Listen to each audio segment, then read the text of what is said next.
Hello, everybody, and welcome to the Skeptic Hangout, the place where we sit back, relax, and chit chat about intriguing and often controversial topics through the lens of skepticism. I am one of your hosts, Laura from Unapologetically Me, and I have with me today my lovely co host, Richard from the Very, Yorkshire very, very lovely. Atheist, loveliest of all, with that little baby face. And as you may have noticed, Gilliver's not with us today, but we have in his place a very, very special guest, Kelley Laughlin, who is here to help us chip away at our subject today. What subject, you ask?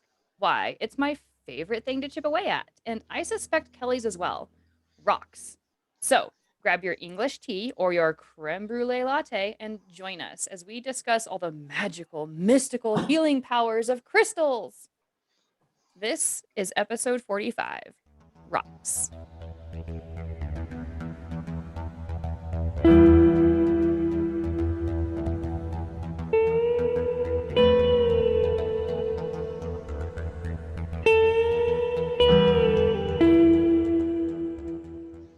How many hours this Okay. afternoon did you spend working on the chip away pun for the intro? 2.3 seconds. As long as it took me to write it, is as long as I thought about it. I literally just That was great. Oh, cool. I like when That was great. my brain works out for me. So Kelley, tell us a little bit about yourself and what makes you a very relevant person to have on this episode.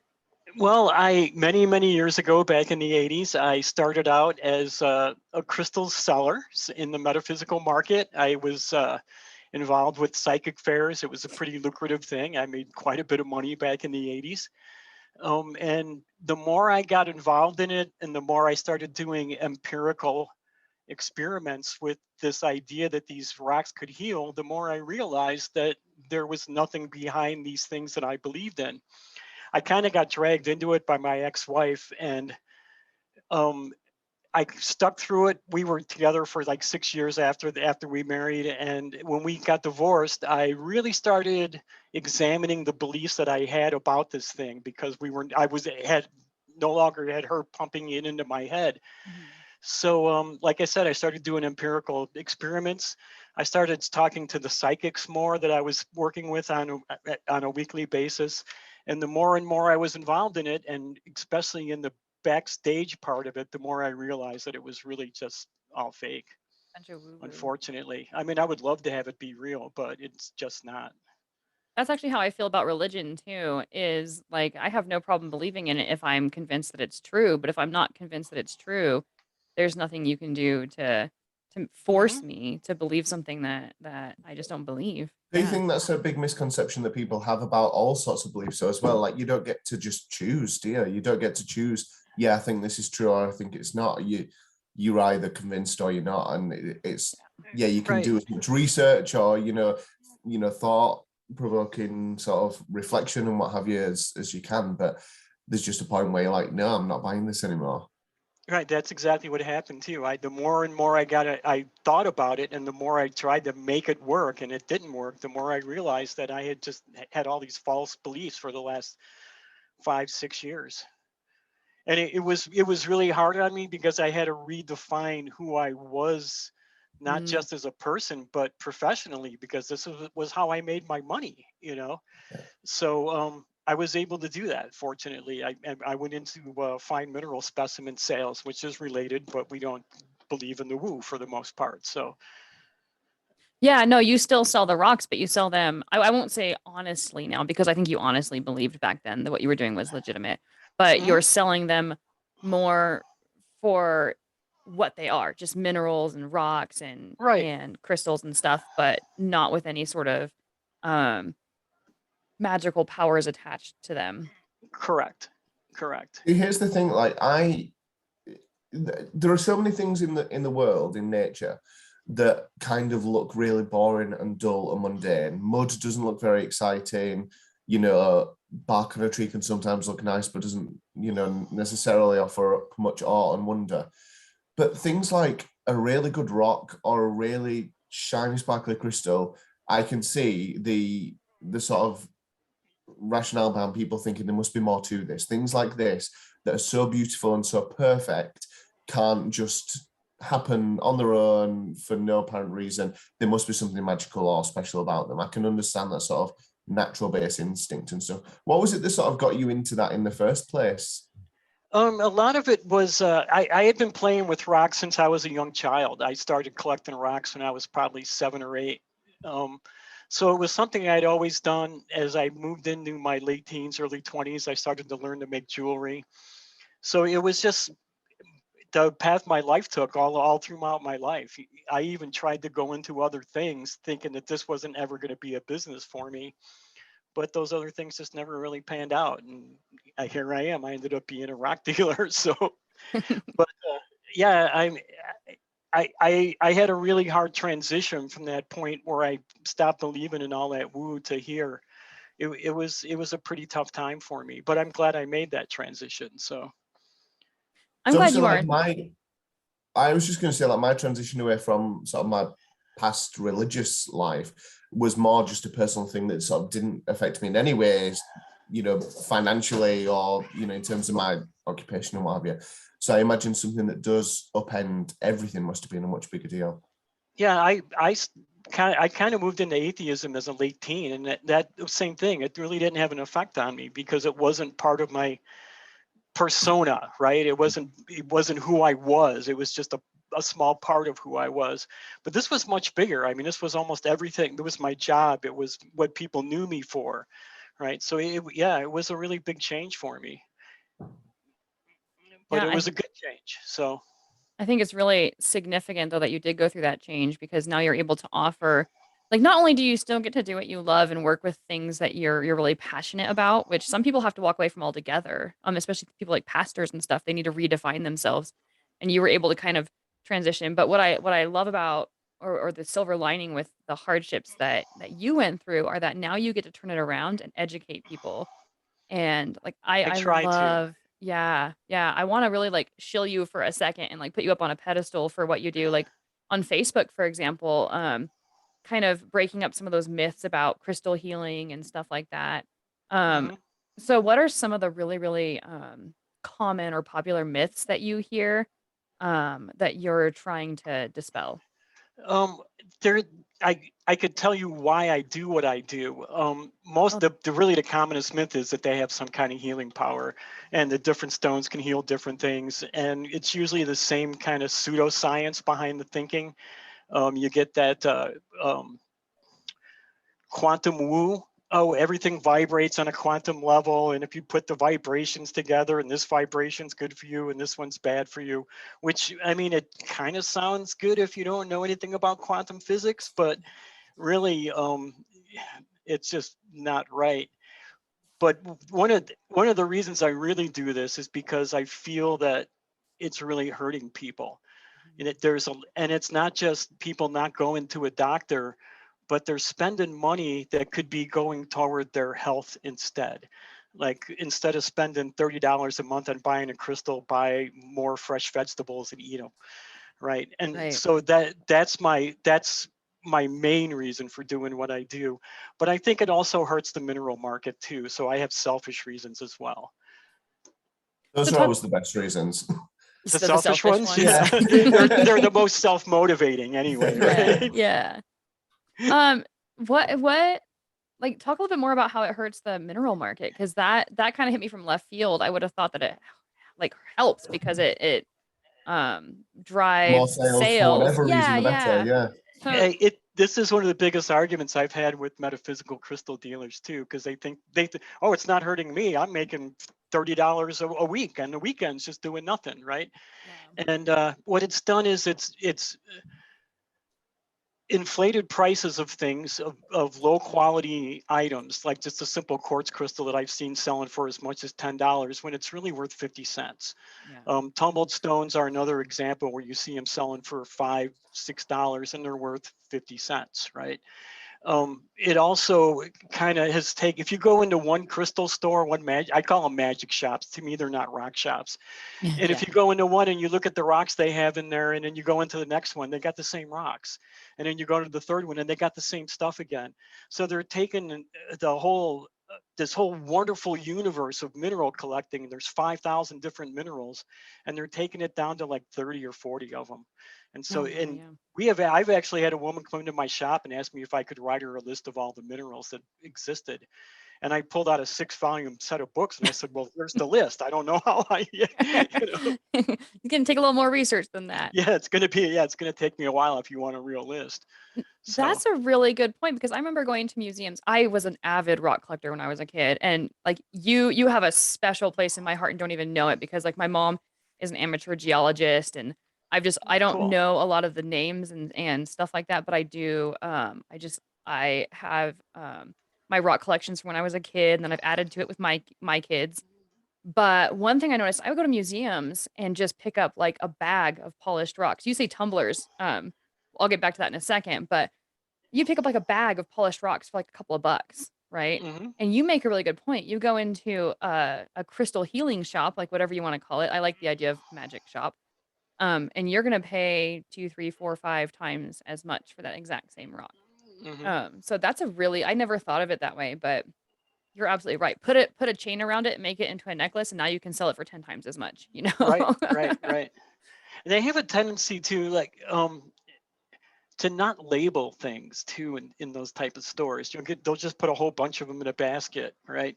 Even even with mineral specimens. So somebody will bring something home. I run a Facebook group that helps identify minerals. You just put a picture up and we'll help you identify it. And I often get people I bought this 3 years ago in a store, and it didn't have a label, and I don't remember what the name of it was. And that's something that really hurts us too, especially because provenance can create more value on the specimen. So if you're throwing away labels and past labels, you're ruining that provenance. They're almost like antiques. If you can trace them back in time through certain people, they may become more valuable. So. That's interesting. I know we're just about coming up to where we're going to do our commercials, but after we get back from that, I just wanted to know, because I know lots of times things which are sort of pseudoscience, like crystals and healing and stuff, are really backed up by like loose anecdotal evidence, and I just wondered if you had any sort of good examples of that sort of, might have spurred people on to carry on believing in stuff when they didn't really have need to, so. I don't have any exact examples of that, but I've heard quite a few, and it's usually things that, I stopped. It helped me with my pain. It really helped me get grounded, which I don't even know what that means, but that's a really good, but really big one. It really helped me get grounded or realign my energies. Yeah, right, and I'm not even sure what that means either. So. And I always try. I've started using street epistemology on people a lot of times, where I start asking them what energy is, and that makes people. It's been better for me to get people to think about what they're saying by doing that, and starting with that approach. Well, when you say energy, how are you defining energy? Because it seems like you're not defining it the way everybody else does, right? Right. Though that's a good point, because we have what we can scientifically show and demonstrate and measure. And then there's this sort of nebulous other energy, spiritual energy, chakra, like all these different terms that are thrown out that they try to link to these scientific terms. But when you start to get down to the actual definitions, and when you start to get down to, okay, how does it actually work? That's where the explanations start to get really muddled and fuzzy. And yeah, it's really hard sometimes to get the person in their own mind to separate the real science from where they take that leap over into the woo. Yes, yeah. And I found that a lot of people, once you start asking them to define energy, because energy is the capacity to do work, and we can measure how much work is done. So if the crystal is healing, how do we measure how much it's healed? And a lot of people can't give an answer, and they'll walk away from me thinking about what I've just told them. So it's really helped me. I need a shitload of crystals in that case. Yeah. Load me up. That's why I always tell everybody, you can see the whole of them behind me. I'm surrounded by rocks. You're never going to die. Yeah, you would think, right? Right. And I've had a couple of heart attacks already. So. All right. Well, on that note, we are going to just jump off to commercial break super quick. And then when we get back, I kind of want to get into like away from the woo just a little bit, and into some of the real science behind rocks and stuff, because that's where I find rocks to be really exciting. So, okay. All right. So we'll see you guys after the commercial break.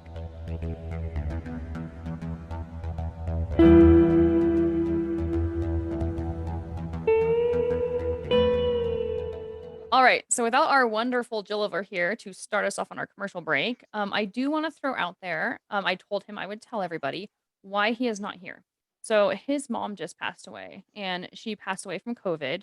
And so he is here, or he is out and about with family members, consoling them and taking care of everything and just being with family for this week, which we'll cover the next 2 episodes since we film or every 2 episodes back to back.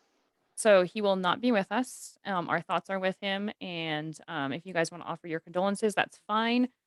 Just do it on maybe like the main Skeptic Hangout page. Please don't like attack his page personally with all your well wishes, as much as I'm sure that he appreciates the gesture. But so he will not be with us. He is going to be on Neil the 604 Atheist this Saturday. So it's been a long time coming. They've had a lot of crisscross talk to figure out when and how it's going to happen, and it's finally happening. So if you want to know more about his just experience with religion, he doesn't have a deconversion story, but if you want to hear about his story and his walk with both atheism and religion, go ahead and check him out on Neil the 604 Atheist. And then other than that, Gill, give us Well, a I little bit normally about... waffle on about the Facebook group and whatever, but since we have an extremely special guest here, is there anything that you're wanting to sort of plug or let people know about? Perfect. I do a couple of things on the atheist community of Discord. One is Meet the ACA on Tuesday evenings, where I interview people from the cast and crew of the ACA shows. And then on Sunday nights, I produce a feature called Speak Your Truth, where we have different speakers come up with topics, and it's sort of like a get up on your soapbox kind of thing. We use the Discord stage for it, and that's about the 2 things that I actually do right now. So. And then you also have the Facebook page about the minerals and stuff Yes, like that. I have a Facebook page called What's My Rock is the name of it. So it's pretty easy to find. I love it. So we're going to get all his links up in the description if any of you guys are interested in checking out his stuff. I highly recommend you do, especially the Discord. That's a really good place. YouTube is kind of one of those places where you can watch the videos, maybe interact in live chat, but Discord is a place where you get to talk one-on-one with everybody. So check out what he's doing. It's pretty awesome. Yeah, it's a lot of fun. Yeah, and the audience I think is growing, and things are getting they're starting to pick up. So that's good. Gill, why don't you go ahead really quickly and shill our stuff? Yeah, so we have merch, we have a Facebook group, we have our show on 1,000,001 platforms, alternative to the one that you're currently experiencing us on. And you can find all of that on our Linktree, which is linktree/Skeptic Hangout, and that's in the description as well. So go there. Awesome. Back to the show.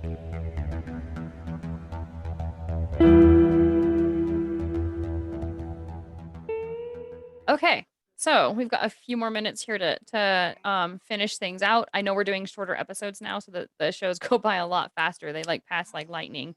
Yeah. But I really wanted to get in a little bit with just the actual more scientific stuff with rocks, and I don't really have a specific place I want to go with it. But are you just sort of opening the doors and say just like wow me with rock facts and things? Is that what you basically yes. say? I mean, I have questions, so if you want my I have like 5-year-old questions. Go ahead. Go ahead. So one thing, and I ended up learning about this as I studied for my bachelor degree. But one thing that I always thought about back when I was religious that I think is a really valid question that the audience should hear answered is, how do you know, like when I was hiking with my mom up on a property that we own in the mountains, she was talking about fossils in the rocks, and it was like diatomaceous, and she was talking about the age of the fossils. And my arrogant pop-off question was, well, how do you know that they're that old? Right. And now we're talking about sea creatures that are up on a mountain. Well, how do you know how they got there? Right. And so that is a question that I think would be really good for the audience to hear interacted with is, how do you determine the age of rocks, the age of fossils, and where they came from? Let's just casually smash like new Earth creationism just while we're at it. Why not? Sure. Yeah. Let's start with how we age a rock. A lot of most igneous rocks, those that come from volcanoes, will have molecules of zircon in them. I shouldn't say most, but many do. Zircon, when it forms, will often have a molecule or 2 of uranium in it. We know the half-life of uranium. So we can look at how much of the uranium has turned to lead inside the igneous rock and determine how old the rock is from that. So that's how we can tell the age of a rock. With fossils, we use more like the sedimentation levels. So we can go back in time and watch how the layers of rock have formed with the different fossils in them. And we get a better idea of what time period a fossil is from by the layer of rock that we find it in. So Now, I hope, does that help answer it? yes. And then there's one, what do you call it? Like comeback that I hear a lot with, especially with the young Earth creationists is, well, you use the fossils to date the layers and the layers to date the fossils. And so it's all circular. So how do you determine when you say the layers of sediment, how do you determine exactly how old each layer is? Because it's more complicated than the fossils date the layers and the layers date the fossils. Right. That's, Well, it's we're just going really back to sort of weathering as well, won't they? So like you may have layers that were there that are no longer there, and right, correct. And that's Yeah. how we turn back to radiometric dating again, so that we can date the if we need to date the layers. Usually, a lot of times we don't need to date those layers today because we already know these fossils are found in this layer, right? Mhm. So, but we started out doing radiometric dating for to date the layers. One thing you asked me that I forgot was to answer was, how does a rock get to the top of a mountain, or a fossil get to the top of a mountain? Yeah. And if I have two plates coming together, one goes under the other and makes the other one fold up above it and creating the mountain on the plane. So you can have a flat plane even underwater, and as they Mhm. come together, it'll fold up into a mountain on the top. it's one of those I hope- incredible things that's, because mountains seem so permanent. It's Yeah, just and incredible, they're that sort of Yes, yeah. geological time frame. They do to us. Now, see, I live in an area where I live right by the oldest mountain range in the United States, and it's not even considered mountains anymore, but it was the Pinokian Mountain Range. It's in northern Minnesota, or Michigan, excuse me. And it's been ground down into little hills. It's not even mountains anymore. But one time it was bigger than the Rockies, taller than the Rockies. So that's one thing that I think a lot of people don't quite understand, and that's why I find geology so fascinating, is the length of time that it takes for certain things to happen makes us feel like things have always been the way that they are, right? That there's a right. lot of permanence in our landscapes and stuff. And so that really helps for people who don't know any better, it helps the young Earth creationist argument of, well, a great flood would explain that, right? But when we're talking about geological history, we're talking about millions of years. And that I found fascinating. And it was funny thinking back on my arrogance when I asked her that question, because I was so up on my high horse and like, you don't know what you're talking about, Mom. Like, I appreciate you, but you're just making stuff up just like I am, right? And then the more I learned, the more humble I became. Like, wow, she's really done her homework and she knows what she's talking about. And I was just spouting rhetoric. Like, so I think it's really important for people to really understand the science behind something as simple as a rock. Mm-hmm. Yeah, and geology kind of came out of religion in a way, because a lot of the first parts of geology were trying to prove the flood happened. So we actually, I hate to say it, but we kind of rely on religious views for the beginning of our science, right? Yeah. There's an interesting theory that was prominent in the 16th century of how fossils got on mountains, and they thought that there were seeds of life in the ocean, and they would be picked up by the rain clouds and then dropped onto a mountain. And because the seed of life didn't fall in the water where it was supposed to be, the creature would actually start to form in the rock, but it couldn't live there, so it would die. Don't humans make the most beautiful stories? I know, isn't that a great silly idea? But it was actually believed by a lot of people at one time. So it reminds me of those early explanations of maggots on meat, right? Where yeah, just came out of nowhere. Yeah, and that they had to do the experiments. I remember how they proved that that the eggs exist in the air is that they would separate the meat from the air and they'd have it in an airtight container and it would never grow maggots. Right? And so it's just interesting to me how our brains, we see something like fossils up on a mountainside, and our brains really, really, really, really want that explanation, and we want that explanation to fit within our current worldview, right? So we come up with these incredibly imaginative explanations, and then looking back in hindsight, it's like, What? But again, I The guess word- without those stories creating that intrigue as well, like those stories are probably what led a lot of people onto, you know, finding out real scientific facts about stuff. I've got a really quite a deep scientific question. Hang on, I wrote it down just because I didn't want to forget anything about it. What's the best rock? Like, do you have I have a favorite? story after he answers. I that's such a subjective thing.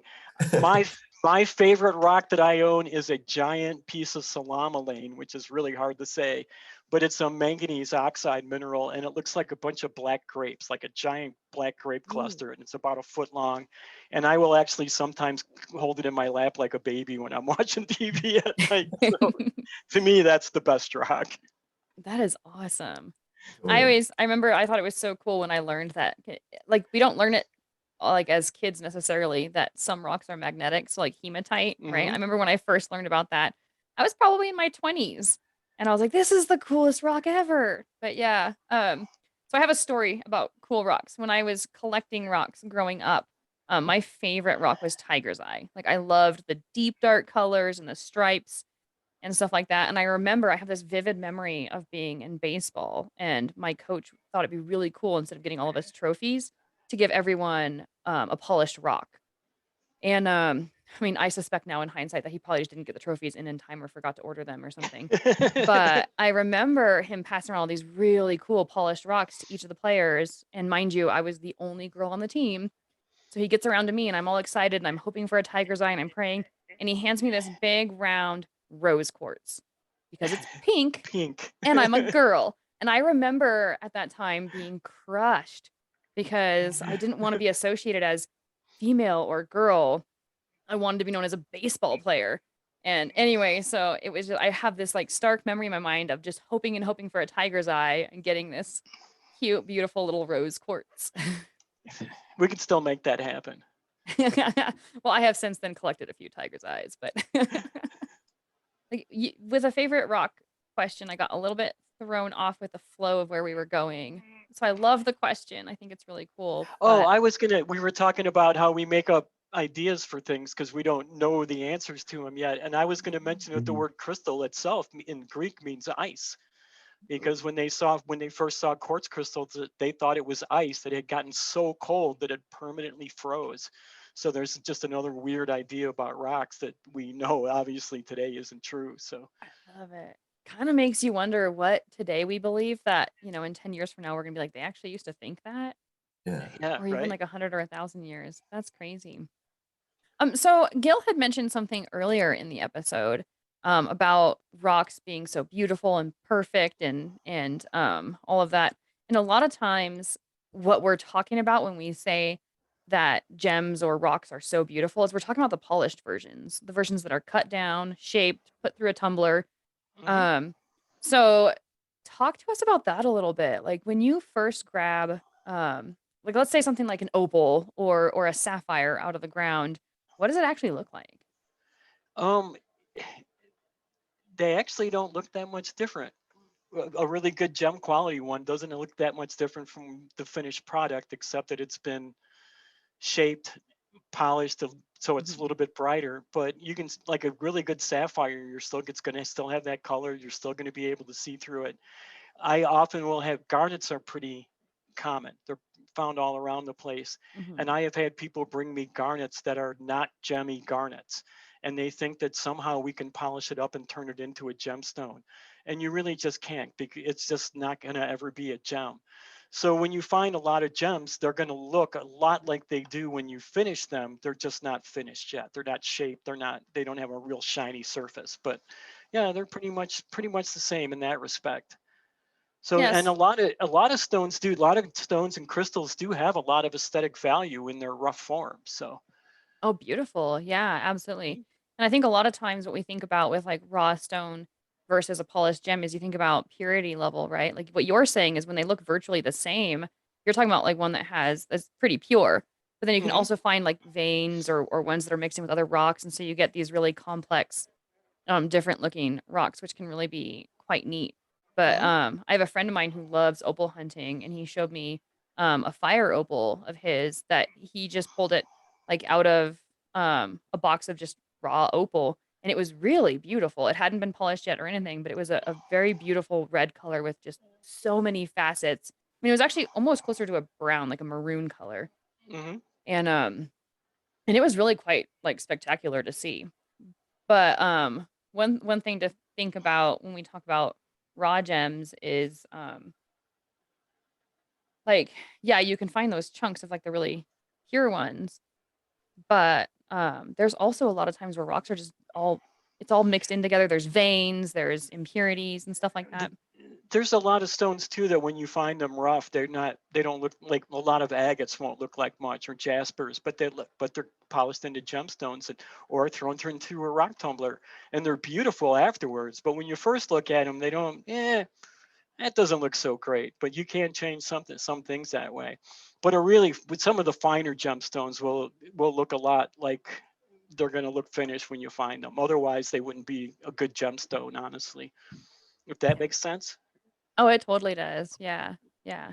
I like that explanation. I always picture that the ones that look kind of dull before you put them through the tumbler, I always wonder if it's like the worn surface. You know, you've got a lot of it's clunking up against dirt and other rocks, like the surface is just worn.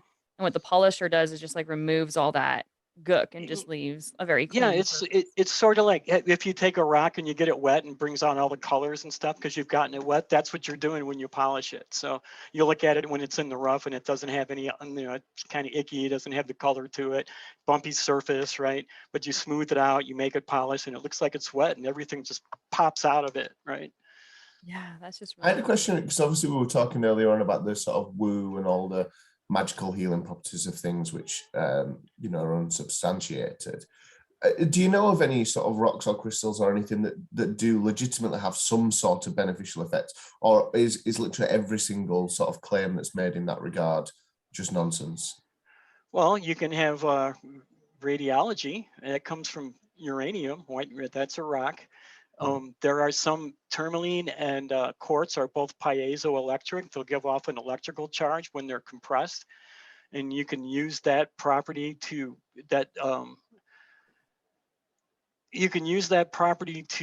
set an interval of electrical current, so you can count off, say, seconds on a watch.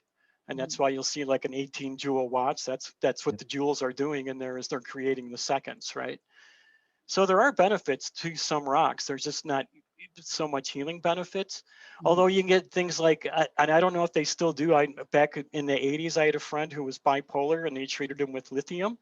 And lithium is a rock byproduct. So there are some chemicals that have started out in rocks or can be gotten from rocks that do have medicinal benefits. But just holding a rock or wearing a rock isn't going to help you. But you bring up a good point because our bodies require minerals, right? We require iron and zinc and magnesium and stuff. And so those when you build up enough of them, what you get is a rock, right? So you're right. Like there is a point where minerals are very important to our health, but they're in ways we already understand, and they're in ways that are testable and we Right, can measure it. right, exactly. And that's that's. I often get people saying, "Yeah, but use that as an example of how the rock can work to heal you," and I'm thinking, no, that's just completely two different things. You're not getting that using uranium for radiology is not the same as wearing a piece of rose quartz to to cleanse your whatever. to cleanse your whatever, to cure your daughter's diabetes. That's how I started really getting out and crusading against it, was because I saw a woman once post asking what crystal was good for her daughter's diabetes. And I was like, God, get your daughter to the doctor. What are you talking about? Insulin shots are good for her diabetes, Yeah, or whatever right. she needs for that form of diabetes. Oh my goodness. It's so scary to think about that people can sometimes just fall back on these really, really unsubstantiated ways of trying to heal themselves. And we've said a lot before, haven't we? Just believing something on its own isn't necessarily a bad thing, but it's when it does start to impact you in terms of your actual physical health or the physical health of others. Even neglecting certain aspects of your life and self-care, that it can turn really dangerous. Right, and there is a placebo effect, right? And some people benefit from that placebo effect, but only I've actually studied placebos quite a bit since I've gotten into this business because it gets brought up with me all the time. It's only good for 20 to 25% of people, so 1 in every 4 or 5, and it only helps with subjective symptoms like pain, Yeah, depression, feelings. Mhm. well-being. It doesn't ever, a placebo has never physically cured anybody. And the reason the medical field doesn't use them is because they consider placebos unethical. Mhm. So because so many people can't benefit from them. It's such a larger majority that doesn't benefit from them that doctors feel it's unethical to prescribe a placebo. Yeah, I remember learning about that kind of firsthand when a friend of mine had told me because I used to get really bad migraines, and I had medicine that I would take for it, but they were like, oh well, lavender like cures headaches, right? And lavender will relieve, and so just rub some on your temple, blah blah blah blah blah. And I remember being skeptical about it. A lot Hmm. of times placebos require the person to really buy into it, and I remember being skeptical and not thinking it would work. But the smell of the lavender, like if anyone knows how migraines work, like smells, touches, feels, lights can really set it off even harder. It intensified my migraine to the point where I went and took a shower and like washed it off and took more medicine, and it was terrible, right? But I wasn't primed for any sort of placebo to work. If I had bought off on it, who knows? Like, No, you see, Laura, it did work because you had a shower and then took more medicine, and because you took more and then medicine, I and then I fixed the came problem. on You're right. board. Yeah. Ultimately, now how much faster could I have found relief if I didn't try this much cheaper, easier, more holistic and natural way of curing my migraine, right? And I Hmm. know that that's essential oils and not rocks, but I think that both And that's the same are very thing. similar. Yeah. It's very similar in thinking. Very, very similar. Yeah, and a lot of it is people who have gone through the medical world and not getting relief for something subjective like that for pain or depression. They just haven't gotten that out of the real medical world. So they're looking for any miracle cure, anything that's going to help me, I'm willing to try. And it's unfortunate that there's people who are out there ready and willing to prey on those people. And that's I find really a painful thought. That because that's how I look at most of them, as that they're predators.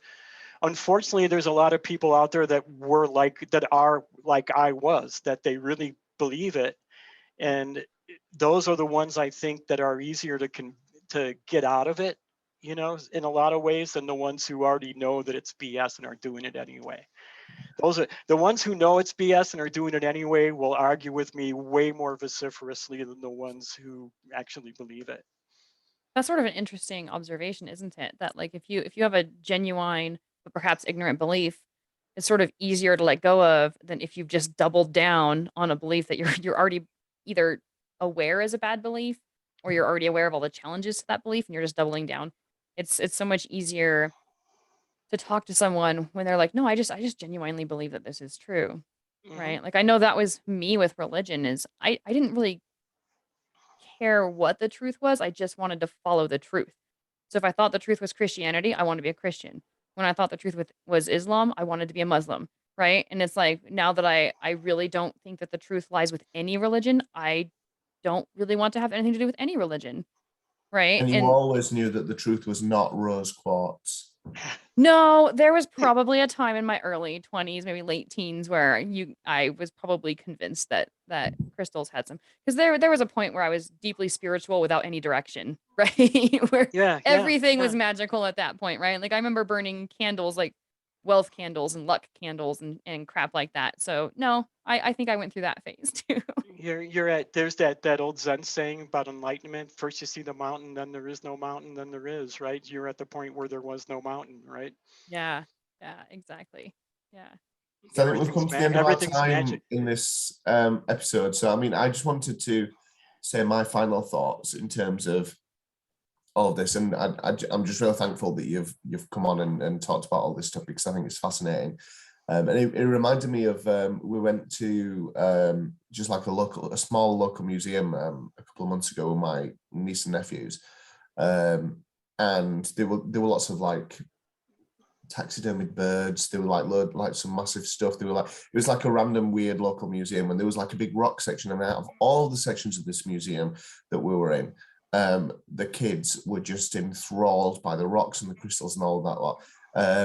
And I mean, every time we go to a beach or every time we go to a river or something, and there's rocks around, it's the first thing that you grab and take hold of. And I think it's an area of learning that nobody ever really gets bored of. And so thank you for adding to my knowledge in that area from this episode. Thanks for having me. I had a great time. I really appreciate it.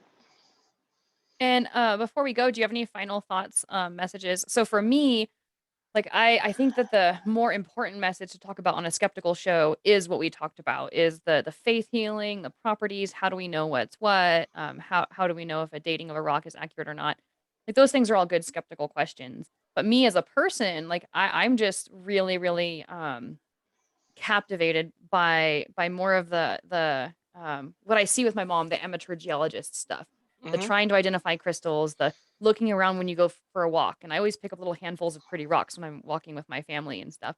So for me, like I could spend hours just chit-chatting about just the various things that we can do with rocks, right? Like whether it's identifying them, science experiments, tumbling them, whatever. But I think on this show, we sort of nailed what we needed to talk about, which was what are the myths out there and how do we determine the truth about them? And so I really, really appreciate you taking the time to do that. Thank you for letting me. Yeah. And so we'll give you the last thought. What would you like to say? I guess if you're going to go out there and you're going to buy rocks, talk to the person you're buying them from. Ask them questions about the rocks, not about the cures and the magical properties of the rocks, but the actual rocks.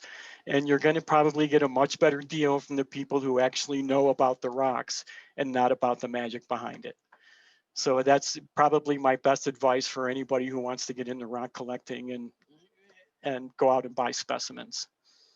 I like it. Good advice. Thank you for joining us. I hope to have you on again. I know that we are going to continue on to the next episode, so everybody will be hearing from you next week as well. But I'd love to continue to have you on in the future as well. So, well, thanks. I appreciate that. Yeah. And thank you, audience, for listening. We can't do this without you. If we had no audience, we'd just be talking to ourselves, which we're probably all perfectly fine with anyway. But 100%. Having you guys out there really makes this a lot more fun and intriguing. So check us out on Facebook. Keep the conversation going. If you have anything about like a story or any specific information about rocks, if you have a healing claim, throw it up on our Facebook page. Let's engage with it, especially if you disagree with anything that we had to say. So let's get into that discussion. In the meantime, thank you guys for joining us. We're not going to be doing our catchy outro because we've just been messing it up too many times in a row. And I don't blame Gilliver for that one because he's not here to defend himself. But thank you all for joining us, and we will catch you all next time. See you next time. Bye-bye.